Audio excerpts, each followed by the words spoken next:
since I didn't have a formal workshop like space anymore, I wasn't involved in any big workshops. Really, it was, people would invite me to read at a place or come to an event, and I would write a piece for that event. And I would practice the piece, over and over again and kind of perfect it in my mind, and not just how it sounded, what it looked like on the page. And then I realized, this is my workshop experience. Today's guest, Bridgette Bianca, is a fantastic spoken word poet with a Grammy nomination on her bucket list.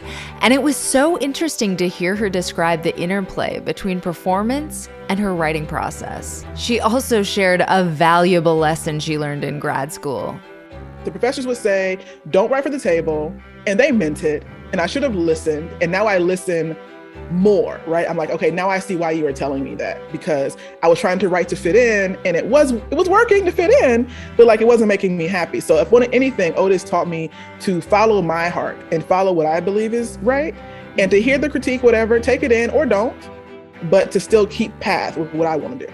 Plus, she took us to Howard for an education on the legacy of Black poetry, explained how essential community was to her publishing experience, and more in today's episode. There's nothing to writing. All you do is sit down at a typewriter and bleed. Welcome to The Bleeders, a podcast and support group about book writing and publishing. I'm writer and podcaster Courtney Kosak, and each week I'll bring you conversations with authors, agents, and publishers about how to write and sell books. Hi, my name is Bridgette Bianca. I'm a poet and professor from South Central Los Angeles, and I have a book out called Be Trouble, published by Writ Large Press. I got to know Bridgette's work at an indie magazine launch party a few years ago. She was performing her poetry, and I was in awe. At one point, I started to ugly cry. And when I left the party, I knew I had to do a story about her. A few months later, Bridgette was performing her poetry on the KCRW show Greater LA. And I've been doing my best to evangelize Bridgette's work ever since. So I'm thrilled to dig deeper into her writing process on this podcast. And oh, did I mention she's one of the most charismatic introverts I've ever met? You're gonna love her, so let's get into it. All right, so we're gonna get into the business with Be Trouble, which I love. But first, let's do the lightning round. So, Bridgette, when did you first identify as a writer? High school. Yeah, high school. I'll say high school. Maybe middle school. I was a precocious kid, so I pretty much knew. I can imagine. I knew in middle school, probably. Yeah. Was it because you were reading, or you had been exposed at school, or how did you kind of get the inkling? I was always writing, even when I couldn't actually spell or, form sentences as a kid. I had a little notebook and I would write down stories and tell them to my family and friends. And then in middle school, I distinctly remember writing a story, printing it out really carefully, and then taking it to school to my 6th grade teacher, putting it on her desk with a little note, can you please read this and give me feedback? Can you tell me what you think about this story? And I probably did that to a bunch of people during that time. I was just so sure of myself. And she was really nice about it. She gave me little hearts, little, smiley faces. This is really fun, or whatever the case is. I don't know. I'm so glad I've lost that story. I'm sure someone in my family has it, because I know I probably printed out 4 copies of it to pass around. So yeah, middle school. Your little zine. Yeah, I was like, this is a good story. You should read it. It has chapters. That was a thing. Chapter 1 is really good. Chapter 2, I really worked hard on it. And the fact that I even had the wherewithal to say, I'm going to print this out and take this to you and then ask you to critique it. Yeah. That was a big deal. So yeah, middle school was definitely probably the time. I was working up to it. That was my big production. A+. What's your all-time favorite book? Jazz by Toni Morrison. What is it about that book? Oh, I can just open it up. I can open up to any page and read a section and find something really interesting or beautiful about the language. Not even just the story. The story is great, but it's I can open the page. And I'm how does she describe a birdcage so beautifully? Or, a sweetheart weather day, or, the way this woman looked at her husband across the table, something like that. It's really image heavy and it feels like poetry, but it's not. And so that's why it's one of my favorites. I haven't read it in full in years because I just keep opening it up to little pages like, oh, that's really good. Okay, let me write something like that. And of course I can't because she's Toni Morrison. But yeah, it's like jazz, You just pop in whenever the groove hits you.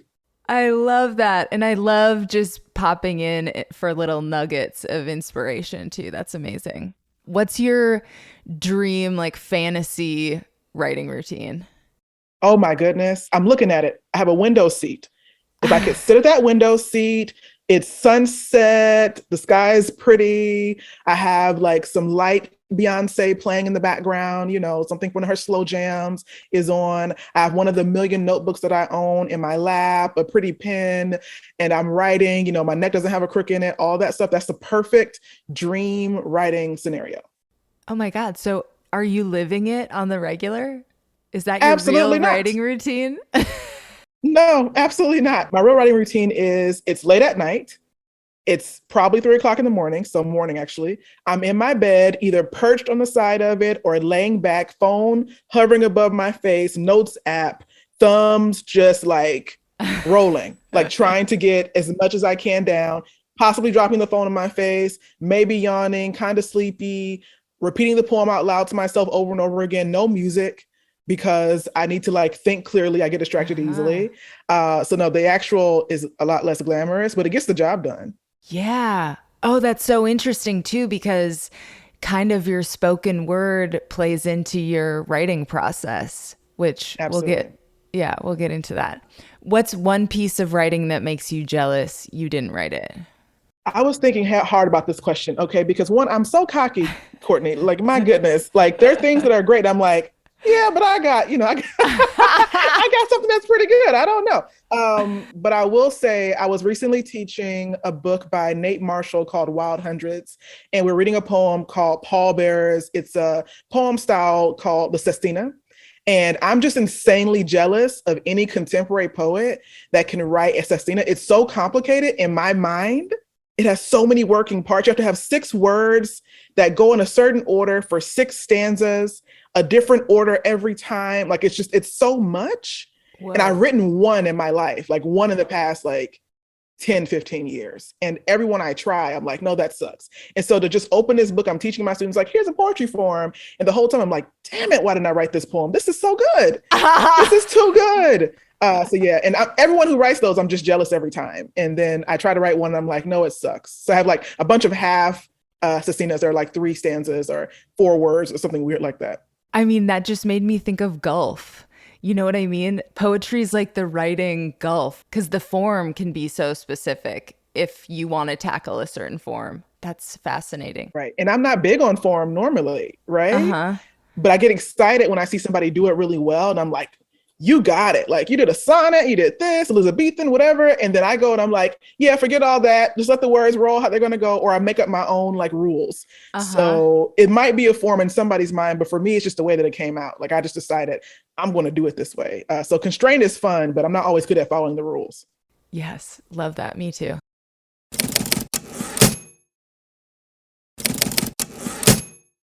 Before we dive into your chapbook, I want to talk about kind of the education that led up to it, because you went to Howard, right? And you went to then Otis College of Art and Design. And I'm sure those were distinctly different experiences.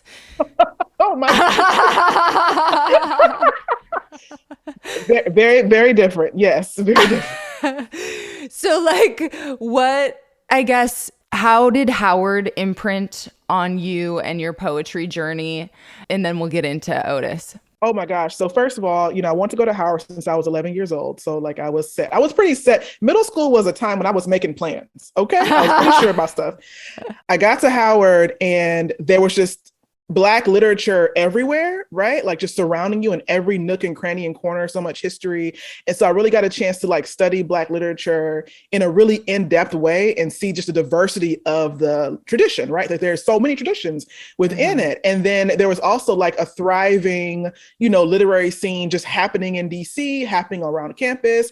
I was too shy to be a campus poet. Like I was too shy to go to a cipher and jump in the middle. The guys, and it was mostly guys then, interested that were doing poetry out loud on campus were so like boombastic. They were so like big and ever present. And I'm like, I could get louder, but I don't think I could do that. So I just remember watching them like, okay, you're really getting your point across. You're not just yelling. It's really rhythmic. People are responding to it. The crowd is invested. I'm invested. Okay, let me try that. And I would try in my dorm room, but it wouldn't always pan out. I did my first open mic at Howard. I literally did my poem, walked off the stage, grabbed my purse, and left out the back door. I didn't even stick around for anything else. I was a terrible guest. I was like, and that's it. Thank you. I'm Bridgette. Grab my stuff, gone. Right. But it really did let me know like I could do anything. Cause like seeing this variety of poetry around me, I was like, no, of course I can do this. Like why not? Like if you walk around a campus where, you know, Toni Morrison walked, for example, you go to classrooms that she might've sat in, like of course you feel inspired to do whatever you want to do when it comes to writing. Look at what she did. And so, yeah, it was a really unique and enriching experience. And I like to go back to that time in my mind, like, okay, you were shy then, but look at you now, right? Look at you now. I'm not shy like that anymore. I'm as boombastic as those guys were on the yard, right? You truly are. Yeah. So Toni Morrison, who were some of your other faves that you were kind of like reading at that time? Oh my goodness. So I always loved Langston Hughes, right? He was always my like, you know, Patronus when it comes to poetry. Like, okay, so what was he doing? Reading through his collections constantly, digging through his memoir, all that kind of stuff. Nikki Giovanni, who teaches at Virginia Tech, which is not super far from Howard University. She did visit campus a couple of times. She is like my, you know, patron saint. Like she is the one. Like if I want to grow to be Nikki Giovanni, like just a pinch of her, she has a thug life tattoo, like she's not playing games, okay? And so her work was so fearless, and she was writing, you know, during the Black arts movement where, you know, the 60s and 70s where things were fearless, right? But they still weren't included a lot of women's voices. And so for like her, Sonia Sanchez, Mari Evans, Lucille Clifton, like all those folks that kind of come out of like that time period. I also read a lot of Gwendolyn Brooks. She came out of Chicago. She is like the poet's poet, everyone's favorite everything. And the way that she read her poetry and the way that she wrote and what she talked about when it came to writing, how she articulated her ideas, like that was so big. And then of course, I read a bunch of stuff from, you know, Harlem Renaissance era, which is, you know, when everything was like in vogue and people were really listening to Black people in a large way. And just the variety that came out of that time. And it was such a short period, honestly, but there's so much richness. And the thing about it is that like poets like Langston Hughes, Countee Cullen, folks from that time period, they didn't just disappear when the Renaissance was over. Like they were still around mid-century. They were still around in the 80s for some of them, right? They were around for a long time. So to see their careers, like see how they went through and kept creating or found time to create was really inspiring. So yeah, I was deep in the books. I read everything. Yes. Oh my God, you just made a list for me that I'm like, okay, I need to check some more people off. Okay, so then Otis College of Art and Design. Did you go right away? Did you take a couple years? I took one gap year. I just took one gap year. So when I was at Howard, I knew I wanted to be a professor. So I was set on that. And I thought I'd get a doctorate like most people who become professors. And so I was knee deep, you know, in the doctorate applications. And I went to office hours for a professor. They weren't there yet. I sat in the hallway on the floor because why not? And this man came through, almost tripped over me. And he was like, oh, you want to have a seat in this African-American center we have here and wait for professor? I was like, oh yeah, cool, whatever. I go in there. This man, his name is E. Ethelbert Miller. He is like one of the biggest Black poets like I've ever met personally in my life and like spoken to. I didn't know at the time because I was just a kid on the floor. And so we talked and he was like, you know, well, what are you doing? I'm like, I'm a writer, you know, all this kind of stuff. I'm a poet, I do this stuff. And he's like, have you heard about this? Have you heard about that? And I'm like, no, I haven't. Please tell me more. I'm taking notes in conversation with this man. And then he's like, have you thought about getting a master's of fine arts in writing? And I was like, what is that? I had no idea. And so he explained it to me in that moment. I went home, Googled it and him. I was like, okay, so that was my blessing. Let me call my mom. I'm not applying to doctoral programs. I'm coming home for a year and I'm going to apply for MFA programs. I had no idea how to do it. I didn't know where to go. And so I needed that year to like build up my courage to, you know, either say, yes, MFA, or okay, let's get the doctoral programs out again. Even though I tossed them literally into a trash can. I just took them, dropped them in a trash can. All my privacy just floating out in the world. Who cares? I'm not applying anymore. But it was so freeing. So that's what got me to even, it took me a year, but I'm glad I took that year to like figure out what I wanted to do. So in the end, it worked out fine. But in the moment, it was like a year of no school. What am I doing? Yeah, but cool that you just were like, okay, new direction. So at Otis, what did you learn? Or like, what did you take away? And was there anything that you were like, I didn't need that? Oh my gosh. It was so interesting because I had no idea what to expect. So everything felt like, okay, now I do this. Okay, now I do this. Okay, now I do this. An MFA program could vary depending on the college, right? And so Otis being an art college, there was a different vibe and feel to what their expectations were of you. We didn't have like an overall aesthetic that they wanted you to do. And we didn't also have this large university to like cover you with like funding and stuff like that either. So we were just kind of lawless in these poetry workshops. And I felt completely like out of place. Like for the most part, when I first got there, I was the only Black poet in my program at the time. And we were very small. I'm talking about, there were 3 poets who graduated with me. We're 3 of us. Okay, so we're very small. The fiction writers had more folks. The poets were just like, making it work. And I felt, oftentimes like, okay, am I supposed to be here? A lot of, just imposter syndrome stuff, and some stuff reinforced it, right? Like during workshop, like I used to rhyme in my poetry, and a person saying to me like, oh, do you rhyme because of hip hop? And I'm like, well, what are you talking about? I wrote about Columbine because that happened when I was a young person in a place that was not where I'm from. And they're like, yeah, I know at schools like the ones you went to, this happens a lot. And I was like, what are you talking about? I'm from South Central. You've never heard about a school shooting in South Central in your life, right? Like that kind of thing. So there were moments where I felt like my subject matter and my style just didn't fit. But I learned after that, you know what? The professors would say, don't write for the table. And they meant it. And I should have listened. And now I listen more, right? I'm like, okay, now I see why you were telling me that, because I was trying to write to fit in, and it was working to fit in, but like it wasn't making me happy. So if anything, Otis taught me to follow my heart and follow what I believe is right, and to hear the critique, whatever, take it in or don't, but to still keep path with what I want to do. Yes, that's a good lesson, but that sucks. Yeah. Did you work on Be Trouble at Otis, or when did it kind of start? This is what I can say about Be Trouble. I didn't work on the book itself while I was at Otis, but the poems and the style of poetry and what I wanted to write about, that was always like in the background of my mind. The book I wrote at Otis, it was something. They were all minimalist poems, really tiny, really small little things. Some of them became the seeds that grew into the poems that are in Be Trouble. So they weren't for nothing. But I more so started writing Be Trouble at maybe January 2017, I think, was the first time I wrote a poem that went into Be Trouble. For sure, like I didn't know I had a book brewing, but then I did. So yeah, that was years later. That was like 5 or 6 years later. And I will say that the whole time I was kind of like, okay, am I writing a book? I don't know what's happening. I think I have poems. I don't know if the poems are a book. We're going to see.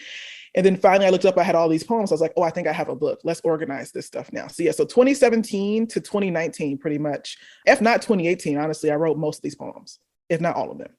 Explain the premise of Be Trouble. So Be Trouble is a poetry collection all about being a Black woman in Los Angeles and all the experiences, all the memories, all the things that kind of go on in my mind constantly, and the ways in which we all kind of relate to each other. You don't have to be Black or a woman to read it, or in Los Angeles, but just know at the core is a Black woman named Bridgette in a space called Los Angeles. And so that is what Be Trouble is all about. We talked a little bit about the spoken word. So how much of that was a part of your writing process? Did you workshop them while you were working on what would become the book? Or were you like performing them only when they were done? You know what I mean? That's a good question. So since I didn't have a formal workshop space anymore, I wasn't involved in any big workshops. Really, it was, people would invite me to read at a place or come to an event, and I would write a piece for that event. And I would practice the piece, over and over again and kind of perfect it in my mind, and not just how it sounded, what it looked like on the page. And then I realized, like, this is my workshop experience. I am sharing the poem. I go to the event, people respond in certain ways. I realize, oh, you know what? That word could have been different. Okay, next time I'll read it differently. Right after the reading, I would go home and like revise the poem. I would listen to myself back on video or audio and, fix the poem, whatever the case is. So that was like my workshop experience. Literally, it's what prompted me most times. It's where I edit it most times. Sometimes literally right before I had a poem. Well, there's a poem in Be Trouble called I Want the World to See. That poem was I don't know, 12 minutes spoken, 3 or 4 pages written. And I got to the event right after work and they said to me, oh, you're actually going first. And really, we need you to be like 3 to 5 minutes.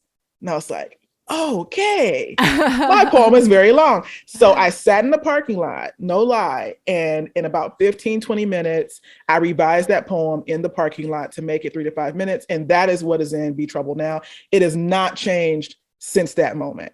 That was my last edit of it. And it had to happen quickly. I made up a form. I was like, counting down from 7. Every stanza has 7, 6, 5, 4, 3, 2, 1 lines. Like I did it. I love that. Yeah. And then I went in and I read first. And then I sat down like, okay, so that's done. You're like, I just crushed it. Did you crush it? Oh, I felt so good. Oh Yeah. my gosh. I was floating high. Like that's the great part about performance is that you get the feedback from your audience and you get to see them and hear them, whether they're silent or they're yelling or whatever it is. And that rush of adrenaline for an introvert like me to be excited about social interaction is a big deal. So like when I get that rush, I'm like, Yeah. oh snap, that was good. Like, okay, I didn't dread this at all. This is actually really great. I'm really happy we did this. Okay, when can I do it again? Like I had that feeling. And that was such great reinforcement, from people outside. So I was like, yes, it worked. So every time that happens, I'm like, that's a winner. Put a star next to it. That's going in the book. Going in the book. Okay. And I think at that time I had like 12 poems. So I didn't even know what the book was going to look like, but I knew that had to be in there. I love that that was your workshop experience. That's amazing. And having seen you too, like you're so good. And I can see how you would be able to just work on your shit that way and have it be really amazing.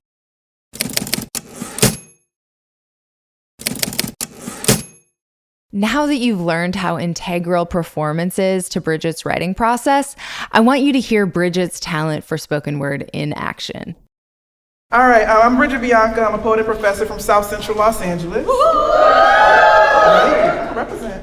So I'm gonna give y'all a couple of poems today, and if you like them, let me know by snapping, hollering, stomping. Just don't throw nothing. You don't own this place, okay?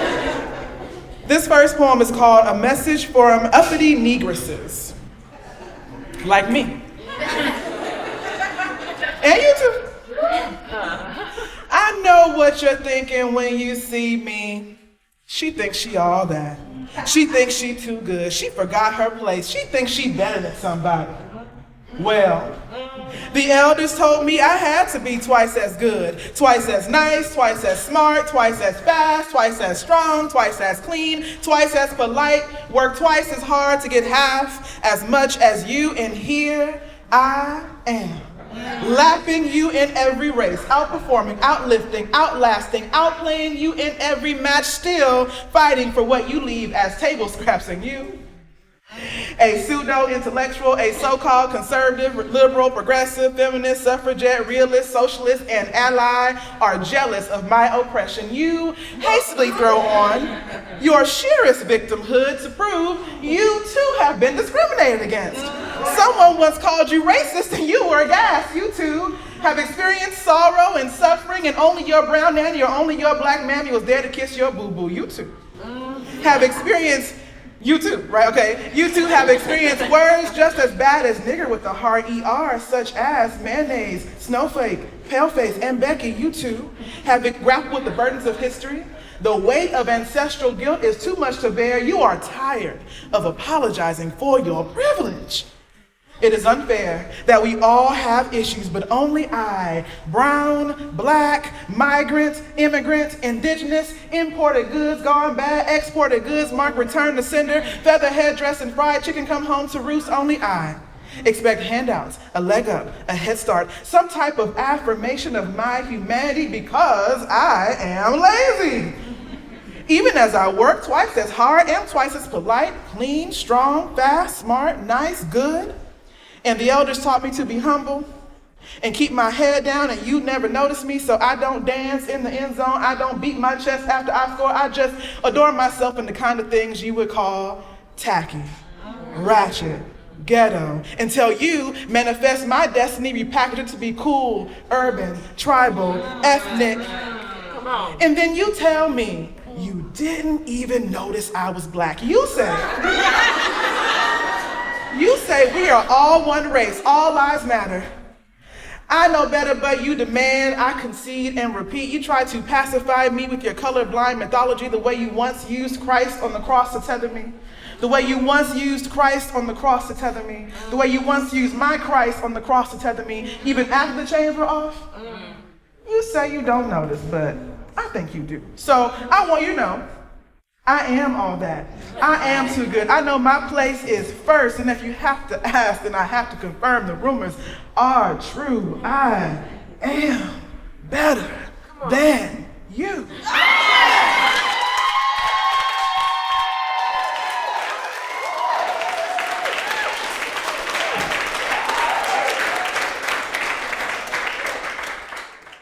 So Bridgette's about to perform the countdown poem that she was just telling us her editing process for. So being a free Black woman is so important to me, so I love this concept. I love everything about it. One of the freest Black women I've ever read about and watched online is Mamie Till, Emmett Till's mother. And she exercised her freedom to show her son's remains to the world. And she said, when asked why, she said, I want the world to see this is what racism looks like. And so this is what this poem is called. It says, I want the world to see. 7. I don't need to talk about my body hitting the ground or the hands that pin me there. Everybody else gets to body bag me, slip me out when they are bored, fidget spin me and see if I am as pliable as their laws. See if the Black woman really is the mother of the world. Explore my womb looking for the Big Bang or God. Am I making you uncomfortable? 6. Did you know Planned Parenthood offers more than abortions? Did you know WIC don't pay for diapers? Did you know formula is expensive? And I can't breastfeed my baby in private because I have to work. And I can't breastfeed my baby in public because you only like my titties when they're bouncing in your face. Am I making you uncomfortable? 5. Right? Right. Then you judge me, thank you. Then you judge me for giving my child juicy juice. Like I got time to worry about high fructose corn syrup and artificial food coloring. When you just legalized marijuana, but my son is still getting stopped and frisked. How dare you paint white mothers addicted to opioids with the finest brushes and oils? After you slammed me into the concrete so many times I couldn't help but have crack babies. Am I making you uncomfortable? 4. Then you take my kids, send them hurtling across the universe, lie and call them shooting stars when you know they're just plummeting asteroids, and then you judge me because my babies make craters they can't lift themselves out of by their bootstraps because you cut those too. Am I making you uncomfortable? 3. Due to a surplus of Black children, they are inexpensive to adopt. People treat cheap things like they are disposable, like drive a car full of Black children over a cliff. Am I making you uncomfortable? 2. This is what it feels like to be a woman in a country more concerned with my pussy than assault rifles. This is what it feels like to be anything but a white in a country that values Confederate monuments and convenience stores more than my child's flesh. Am I making you uncomfortable? 1. Good. Title, this is why Mamie left Emmett Till's casket open. Thank you.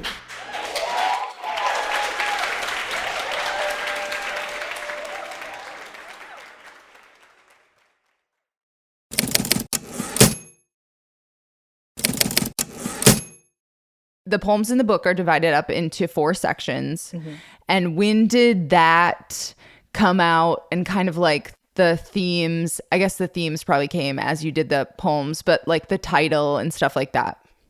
Oh my goodness. So that's the great thing. The moment I decided this is a book, a poet friend of mine, F. Douglas Brown, asked me like, do you have a book yet? He kept asking.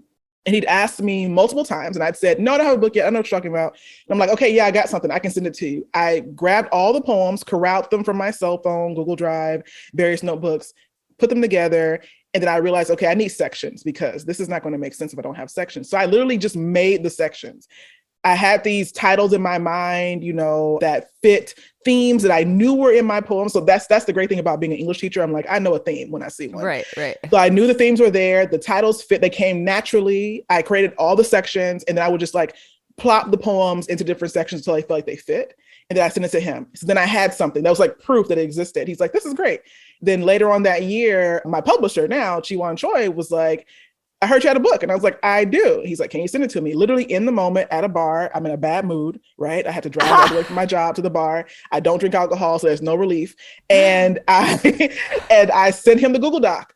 Like in that moment, right there on my phone, I sat down, talked to he and his wife, my other publisher, Judith, and he sat reading the book in front of me. And I was like, please do not do this in front of Oh me. my God. We are in a dark place. The light of your phone is on your face. You're reading my poems. He's like giving me nods, like, this is good. Like, please quit it. I was in such a bad mood. I was like, this is no.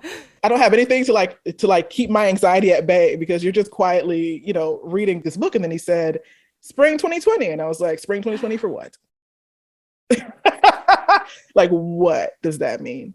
Spring 2020. He's like, we're going to publish the book. And I was like, huh, really? Okay. And I was in such a bad mood. Oh, it was terrible. It took me a month to email him like, I'm so excited. Thank you so much. It just, that moment, I was like, this is not real. So thank you for saying these words to me that I'm clearly misinterpreting. So yeah, Be Trouble coming, everything just came so organically. The title came out of me quickly. The sections came out of me quickly. It was like, okay, we're just doing this. It felt so unreal. I have to say, like, that's why I think the book deal didn't like slam me to the ground, right? I didn't like weep immediately because I'm like, this is too easy. I mean, damn, most people can't get agents or people to respond to them, and you have the opposite thing where you're like sitting in a bar and you're like, please don't. Like literally, like, and that's the thing about poetry is different from fiction. So for fiction writers, getting an agent, sending out queries, all that business, there's a lot more business to it. An opportunity to like be found or seen by someone who wouldn't have normally seen you. With poetry, especially if you're going through, a small press publisher, it's really about relationships. So someone knows someone who has a press and they might like your work. Or every time I perform, I'm basically like selling the book or I'm selling, my work. And so I'm hoping that somebody in the crowd will like what they hear and inquire with me or like give me an opening or an out or something like that. And so I really had no idea how the business of poetry worked yet. So that's why it was such a surprise. I'm like, this is too simple.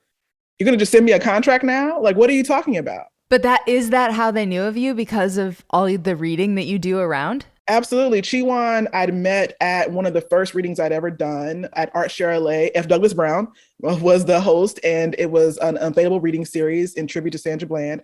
And Chiwan was there. And so were a bunch of other people that I did not know well yet. And then I got to know them through the poetry scene more. And I'm like, oh yeah, y'all are all dope. The poets are all really great. The work you're doing is great. I was reading their books. It was all good. Some of my other friends had been published by that publisher, by Writ Large. And I was like, excellent. I like their books too. I've gone to book events. Like, we just know each other, but I had no idea that would be the result, right? It's kind of like, oh yeah, I know you. I didn't expect anything, right? I think that's the great thing about poetry, at least our scene, is that we don't expect anything.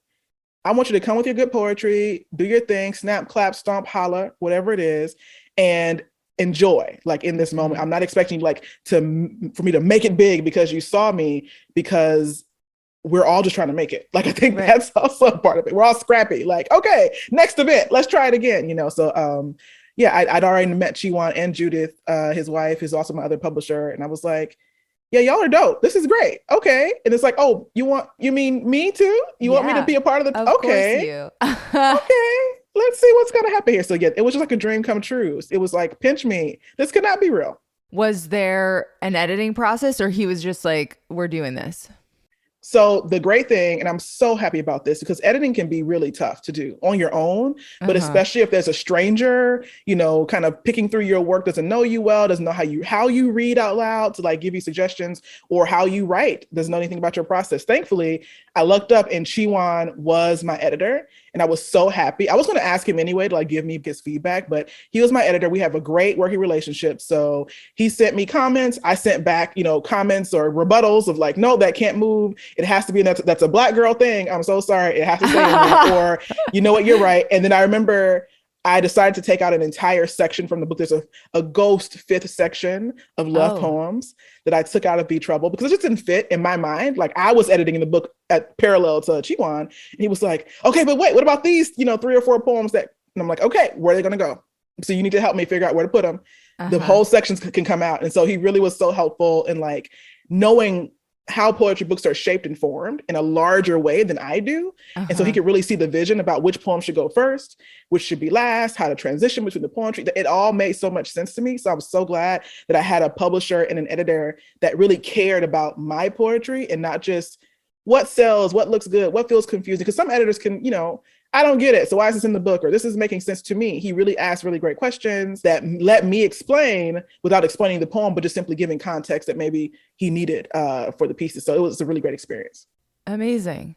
And then did you, I mean, as far as a book tour, it's like you're always kind of on a book tour. Yeah, you're right. I am always on a book tour. Well, you know what happened is that the book came out February 15th, 2020. And then March 12th, 2020, we were all inside. Oh, yeah. So I had a really big book release at the Virgil here in LA, hosted by Natasha Dion, one of my mentors, and Charles Hamilton. And it was a great experience. It was like the biggest party ever, probably a super spreader event, to be honest. We didn't know that. On February 15th, we had no idea. We were just so happy. And then a month later, it was like, well, now stay in your homes and don't talk to anybody. And I had to cancel conferences and gigs and things like that. And so I really feel like, yeah, I've been on tour with this book for 2 years because it's my little ticket in to all the events, right? I bring it with me everywhere. I only have that one singular copy because the pandemic came and I was like, well, I can't order books to carry around because I'm not going anywhere. So I didn't have any other copies, but it's been my thing to take with me and show to people. And so it feels good that 2 years later, people are still like, I just got your book. I saw you on, blah, blah, blah. Or I was watching Facebook and I did this thing or heard this podcast and I heard you talk. I just got your book. And I'm like, dope. It just came out to you. And that is fine. Please tell me what you think. So yeah, I wish I had a more formal tour experience, but I'm also kind of glad that I got a chance to kind of stretch it out over some time because books can have a short shelf life depending on what you're writing about. They're popular in one moment and then they can drop in popularity easily. Topics can change, ideas and themes that are really prevalent in this book could be, no more. Unfortunately, racism, still a thing. Okay. Yeah, and right. So the book is still sadly still relevant. Like that's the unfortunate part about it. It's like, yeah, these poems, they still ring pretty true, right? I mean, so that's unfortunate, but it's also fortunate that we have poetry, as we always have had, to kind of be with us, next to us, run parallel with us when we're going through things, trying to figure things out and trying to articulate how we feel about stuff. So I'm still glad that Be Trouble can be there for the contemporary generations of folks to have in their hands. Like I had Langston Hughes and Nikki Giovanni. So yes, so well said.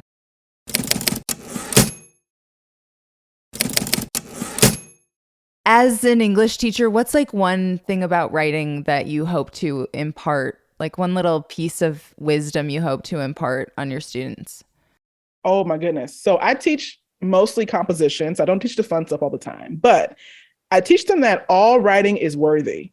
And I think that sounds like so hunky-dory, all writing is worthy, but no, really, even if you aren't the best writer in this moment or you're not saying the perfect thing in this moment, it's still worthy. It's still worth writing. It's still worth reading, still worth critiquing, revising, revisiting, right? Sometimes we write things, it's like, well, that was done. It's over. No, it's worthy. Go back to it, make it better or change it. You change your mind, right? Add more to it, revise, add an addendum, whatever it is. All writing is worthy, even if it's not the fanciful poetry that you've read in school or the best short story ever. I have a friend who writes fanfic, kind of smutty, really great. And we talk often about people, oh, well, fanfic isn't real writing. I'm like, no, all writing is worthy, right? So I try to teach my students the same thing. And so then they tell me what they're writing besides the essays I assigned to them, which are still worthy. And I'm like, yes, please keep writing that. Yeah, that's still worthy. It's still worth your time, even if no one sees it, which is the part that I think we forget about is I share poetry weekly, right? I share poetry all the time and people always hear it and you think that's what makes the poetry worthy, but it's not, right? It was worthy when it was just in my notebook or when I was in the 6th grade and passing my little short story around. It was always worthy. So to remind them of that, I think is really important. Okay, so what's next for you? Is there anything that you're working on that you can share? And do you have any bucket list goals? Ooh, bucket list goals. Okay, so I'm supposed to be working on a second book. Okay, hear me out though. It is so tough. It is so tough to know that it's so tough to know that I'm writing a book while writing it. When I was writing the poems for Be Trouble, I knew there'd be a book in the far off future, fuzzy, it'll be here eventually. Now to plan a project feels really weird. And so I'm writing these pieces. I'm like, that'll go in the book. what am I even talking about? I have no idea what this mystery book is going to be. It might be love poems. It could be very similar to Be Trouble or not, right? It might be an album instead of being, a visual experience, instead of being a book. I have no idea, but it's exciting to think about. So I keep it at the forefront, even though it scares the crap out of me, honestly. So that's my big dream of like, get that. Okay, no pressure from me. I look forward to it, but no pressure. Thank you. I've also been working on short stories, which are not my wheelhouse at all. Since middle school, I pretty much found that I was a poet in middle school too. And I've been working on those and it's been really fun. And I'm thinking about how to get those out to the world. I read a lot of romance. Folks who follow me on Instagram know I'm a big romance reader. So while doing my project on Instagram called We Be Reading Wednesdays, where I review romance novels, I've just been chain smoking these romance novels and suddenly decided I can write romance. And then now I have like a novella, but what does that mean? So I'm kind of going through in my mind, I will have like a Stacey Abrams-esque, like, alternate name where I'm publishing romance novels that are making me millions on the side while I do the other stuff on this side. I mean, some of that stuff in the novels, I don't know if I want to link back to me. I think maybe some of these should just exist in the world. Oh my God, I want without my face on it. Right? Okay. It's still worthy, but I don't know if my name should be on it or this beautiful face or, my job. So I have to figure out how to get it out there in the world. So bucket list, I'll publish like 2 or 3 lightly smutty romance novels, but also lots of fun. But yeah, I don't have anything really big on the precipice because it all feels big every day. Like everything I try, I'm like, that could be a thing. Okay. And now I can write this. And I can, like, everything is just so open. I feel like I could do whatever I want right now, which is wild in the middle of a pandemic. I didn't feel this way 2 years ago, right? It's like, I could do anything. The Grammys just opened up a category for spoken word album of the year, right? Like I could make a spoken word album. I could submit it to the Grammys. Like that is bucket list, right? Like just get nominated, just be in the room. If they let me in the room, I'll be shouting poetry from the aisles. Just know that. Yeah. Fuck yeah. That's a good bucket list. And now for the postscript segment, just a few final pieces of advice. What is one piece of writing advice you wish you could give your former self?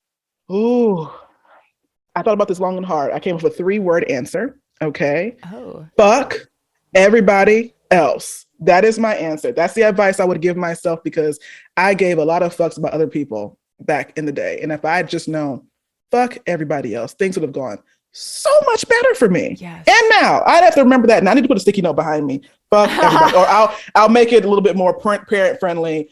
Forget everybody else on the wall behind me so I can remember. That is a good one.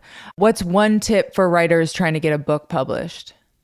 Talk to your community. Really make community. Don't just float in and float out of the lit scene, whatever it is. Like really invest yourself in knowing people, because that's how I got a book deal, right? I was invested in my craft and in my community. I wasn't the most active and talkative person. I'm an introvert still, but I was present with my work and I showed up with it every time and people knew me for my work. And that made it a lot easier to catch the attention of publishers or friends or whoever. So writ large snapped me up, but they weren't the only person to ask me for my book, right? And so the idea is that people met me through my work. And that is the biggest thing. So if you want to get a book deal, get the work out there. Mm-hmm. Don't be afraid.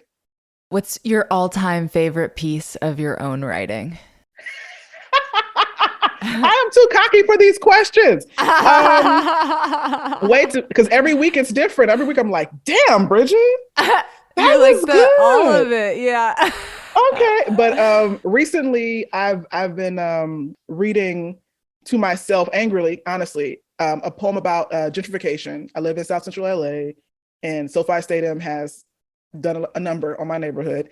Mm-hmm. And I have a poem called There Goes the Neighborhood. And I'm thinking about writing like a remix to it to include the stadium.